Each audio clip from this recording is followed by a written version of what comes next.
في هذا الركن المخفي خبأ السائق الشاحنة مبلغا ضخما من العملات الأجنبية، مبلغ لم يكن من السهل احتسابه إلا بالاستعانة بأعوان من البنك المركزي لتتواصل العملية لساعات.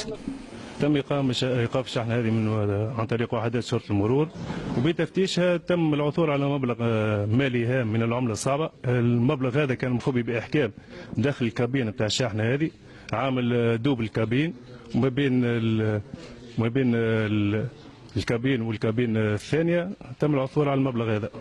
كما ترى واحنا المبلغ هذا قاعدين معناها قاعدين نحسبوا فيه بالاستعانة بموظفي البنك المركزي، وحسب المعاينة المبدئية أنه هي عملة معناها حقيقية، في انتظار أنه باش نقوموا بالتساخير اللازمة ما حسب ما يقولون الأعوان البنك المركزي، معناها يعني مبدئيا عملة معناها يعني حقيقية.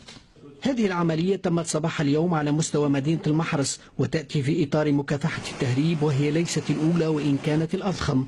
العمل نتاعنا خاصة بالنسبة لطريق الجنوب ما معروف بالتهريب واحد، والحقيقة شدينا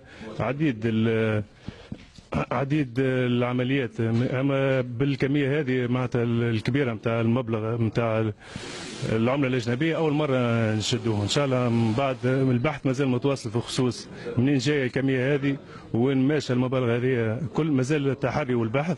لا يخطر ببال احد هذه الطريقه المبتكره لتهريب هذه المبالغ الضخمه من الاموال، غير أن المؤكد أن عمليات تهريب مماثلة ينجح أعوان الأمن في إفشالها ستعيد هذه الأموال إلى مسلكها القانوني.